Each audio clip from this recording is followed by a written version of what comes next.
Hey guys, today we'll be solving the Schrodinger equation for a various sets of potentials. This video is intended to help out students that are taking quantum mechanics for the first time. I know that it can be pretty daunting looking at this equation for the first time. I know that when I saw this equation, I was like, how could someone ever solve this complicated equation? But it turns out that the Schrodinger equation is actually really easy to solve for a super small set of simple specific problems. So in today's video, I'll be solving this equation for various potentials, and hopefully that can give you all a better idea of how you would solve these kinds of problems. So let's begin. So here is what is called the infinite square well potential. It is the first potential that you will see in your quantum mechanics course. So it's just 0 if x is in some region and infinity otherwise. So if you were to graph this, you'd have 0 between 0 and a. And then outside of this box, really, the potential is infinite. So here's a graph of v of x. So how can we solve this equation for this potential? Well, to do this, we can just solve for it inside of this region. So you know that v of x is 0 in that region. So the equation reduces down to this over here, since v of x is 0 inside of the box. Doing some rearranging, we can find that the second derivative of psi with respect to x is equal to minus 2me over h bar squared times psi. To make this a bit easier to solve, we can define some new constant k, where k squared equals what's inside the box, meaning that the second derivative of psi with respect to x equals minus k squared psi. And the solution to this equation is just exponentials. So ae to the ikx plus be to minus ikx. And we call these plane waves. It's a very good idea to have a good grounding of differential equations before tackling quantum mechanics problems. So if you guys don't understand how we go from this to this, I'd recommend watching a series on how to solve differential equations. So what do we do now? Well, let's look at the potential outside of the box. Since we know that v of x is infinity outside of the box, that's not realistic, but it kind of helps in this case, because the particle can't exist in a region that has an infinite potential, because if it's inside of the box, it will take an infinite amount of energy to go past the barrier. So a particle cannot exist in the infinite potential region. This means that psi of x has to be 0 outside of the region. Or in other words, psi of 0 is 0 and psi of a is 0. Because v of x is only 0 inside between 0 and a. And we call these conditions here, we call those boundary conditions, because they are the conditions that we impose on the wave function. So we can just plug these conditions inside of our wave function. So this means that 0 should equal a plus b. So this implies that a equals minus b, or b equals minus a. So this means that psi of x can be written as ae to the ikx minus ae to the minus ikx. And from this over here, we can see that psi of x looks eerily similar to sine of x. Because recall that sine of kx is just 1 over 2i times e to the ikx minus e to the minus ikx. So this means the psi of x is just 2i times sine of kx times a, of course.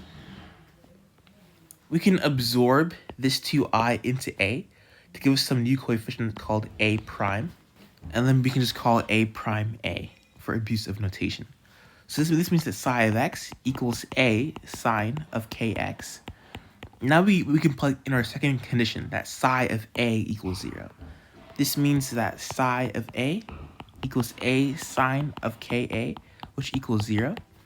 And we know that sine of n pi is 0, which just means that ka equals n pi, which implies that k equals n pi over a. So since k equals n pi over a, that means that k is pretty much quantized now, since n is an integer. So there can only be set specific values for k. Now recall that we said that k squared equals 2me over h bar squared. This implies that e equals h bar squared k squared over 2m. Now since k equals n pi over a, if we were to plug in that for k, we'd find that e equals n pi squared bar squared over 2ma squared. And since n is quantized, this means that our energy is also quantized as well. And here's our formula for the energy of a particle in the system. So we found this by simply defining some new constant k as this over here. We found that k was quantized, and therefore the energy is also quantized as well. That's our general way of finding the energy eigenvalues for an energy eigenstate. So just analyzing this a bit, we know that as a approaches infinity, or energy approaches 0, as m approaches infinity, the energy also approaches 0 as well. So when we increase the box or increase the mass of the particle, the energy decreases as well. And as n approaches infinity, our energy will actually increase. So higher values of n means a greater values of energy. The lowest value for n is technically 0, but that case isn't very interesting, since when n is 0, that means that psi is 0, so the particle doesn't exist, which isn't very interesting. So really the lowest energy is the state where n equals 1. So this means that E1 equals pi squared h bar squared over 2ma squared. And we call this the ground energy of our system.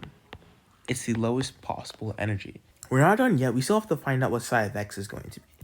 So if we found that psi of x is just a sine of kx, since k is n pi over a, this means that psi is a sine of n pi over ax. So the psi function is also quantized as well. So how do we find out what a is going to be? Well, to find a, we have to use what's called normalization. We know that 1 equals the integral of psi star psi dx because psi star psi is our probability distribution function. And the probability that we find a particle somewhere should be 1. So this integral should be 1. So if we were to put in psi into here, we'd find that a has to equal the square root of 2 over a for the function to be normalized. So this means that psi n of x equals the square root of 2 over a sine of n pi over a x. And that is our answer. So here I've graphed our wave function, and we set a to be 1. So the length of the box is 1. And we can see that as n increases, so n is like, here's n is 1, we have 1 mode in the box. For n equals 2, you have 2 modes. N equals 3, you have 3 modes, and so on. So as you increase n, the number of modes in the box increases by n, or there are n amount of modes in the box. And here we have the probability distribution graphed as well. So you see that when n equals 0, the particles are nowhere. For n equals 1, we have this for the probability distribution. We can see that the area from 0 to 1 is going to be 1 if you were to integrate it. For n equals 2, it's like this. So as n equals, say, 9, we get like this. So we see that the probability distribution peaks for certain values, and it like kind of decays for other values. So it oscillates basically. Here is a question that you might be asked on your exam. So we have some initial function psi of x 0, and it's going to be this over here, and it asks you to find psi at a later time. How would you solve something like this? Well, you have to cover some basic ideas first. So we know that psi of xt is just going to be psi of x times e to the minus I e t over h bar. So psi of xt for the infinite square wave potential is the square root of 2 over a sine of n pi over a x e to the minus I e t over h bar. It's asking us to find psi of t if this is psi x naught. So how would we do that?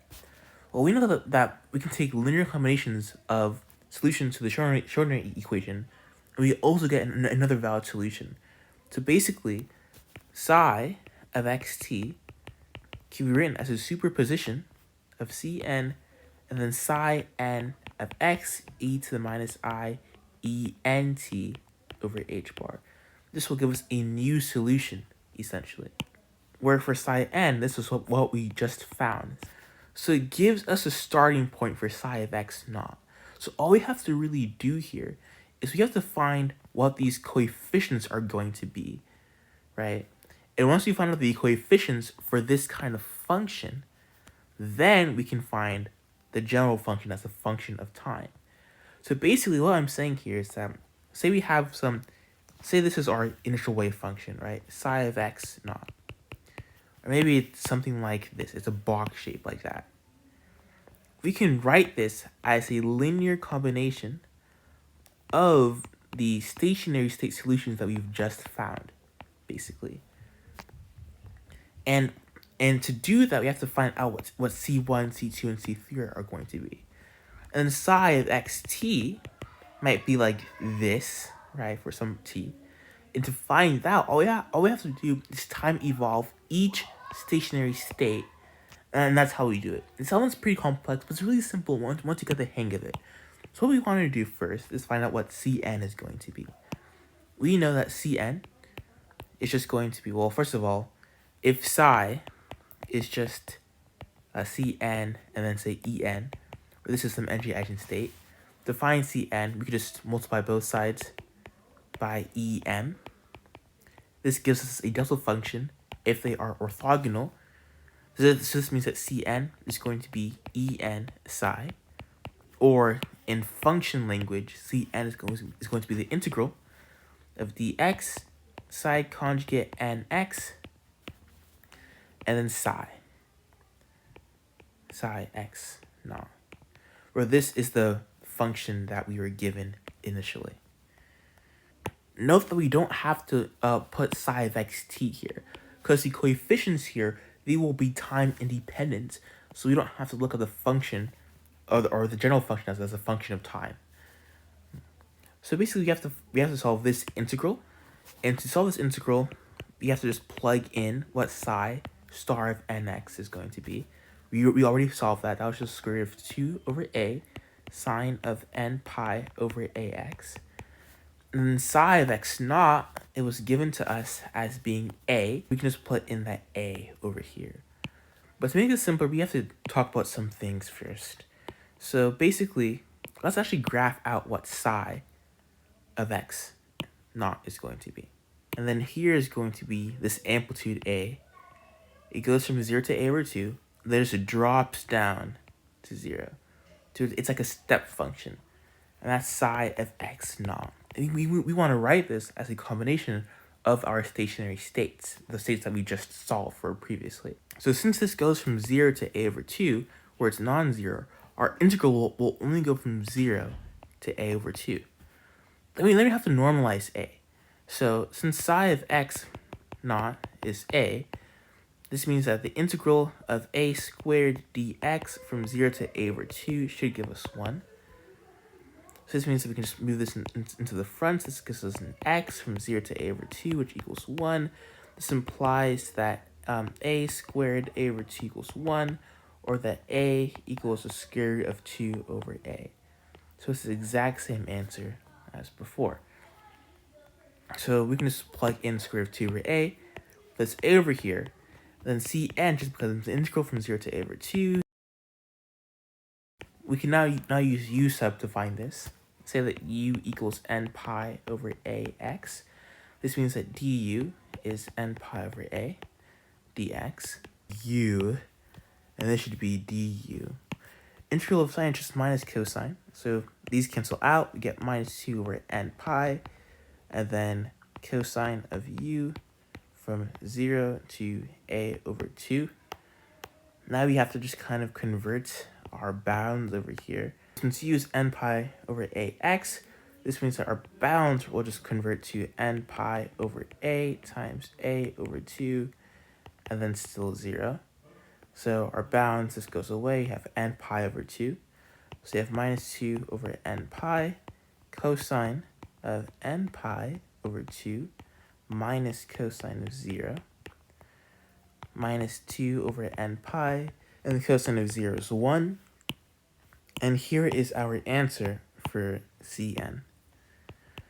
So we see that Cn does not depend on the length of our box, right? Which is a good thing. We see that as n approaches infinity, what happens as n approaches infinity? But we know that the maximum possible value for this guy is going to be 1, right? So this won't like blow up to infinity or anything as n approaches infinity. But for this guy over here, n is in the denominator, right? So as n approaches infinity, we see that this part over here becomes smaller and smaller and smaller.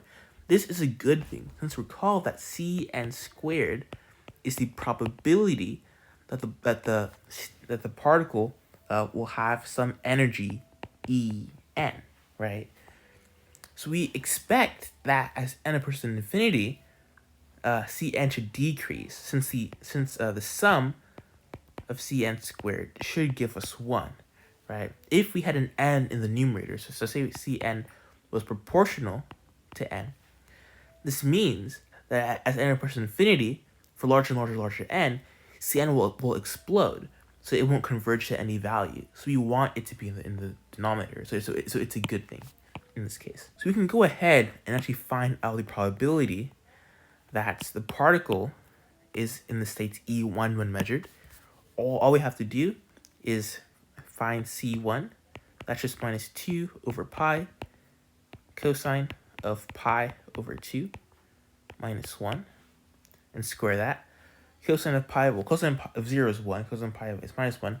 This gives us 0, so now we have 2 over pi equals C1.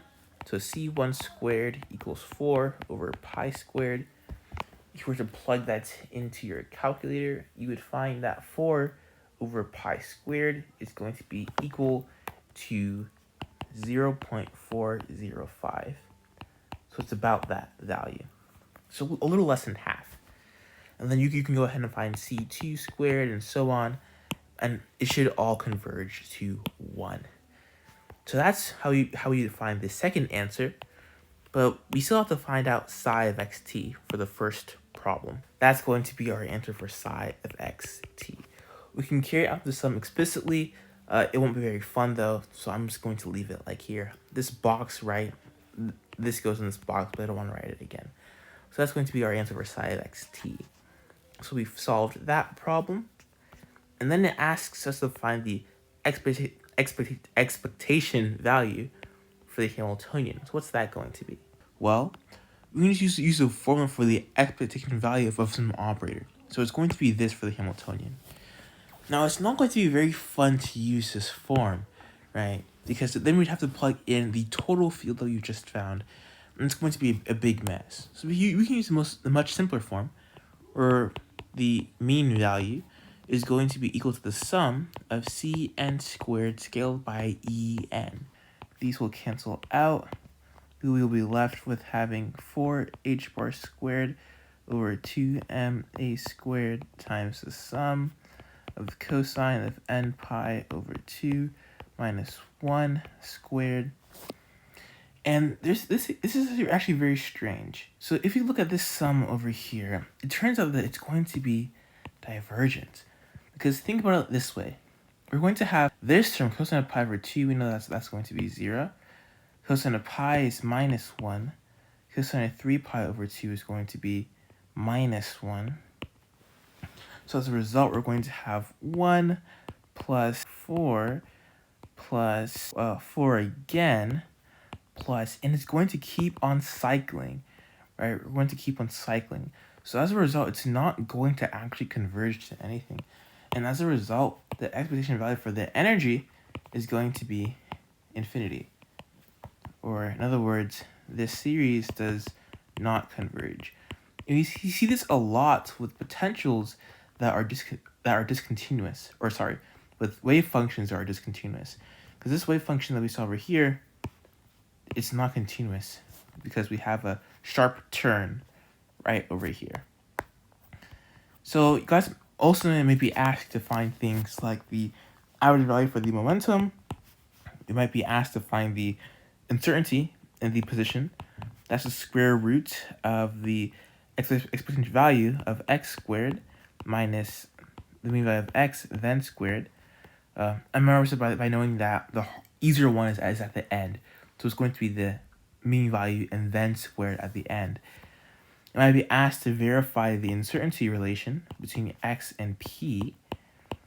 It might be asked to find the uncertainty between x and, not x, between p and the Hamiltonian, and verify that's greater than or equal to 0, since the Hamiltonian and the momentum operator commute. You can be asked to find a bunch of things. Most of the things that you will be asked will boil down to finding the expectation values of some operators. We can also have a free particle where v of x is 0 for our entire region. Now for free particles, the solution is going to be ae to the ikx plus be to the minus ikx for the same reason that we saw for the infinite square well. But for this case, there isn't going to be any quantization really, because there's not going to be any discrete values since there are no boundary conditions here. So we can go ahead and we can just choose b equals 0 and evaluate the system for when b is 0. And here would be our stationary state. We can take a superposition of those stationary states in order to get a normalized wave packet.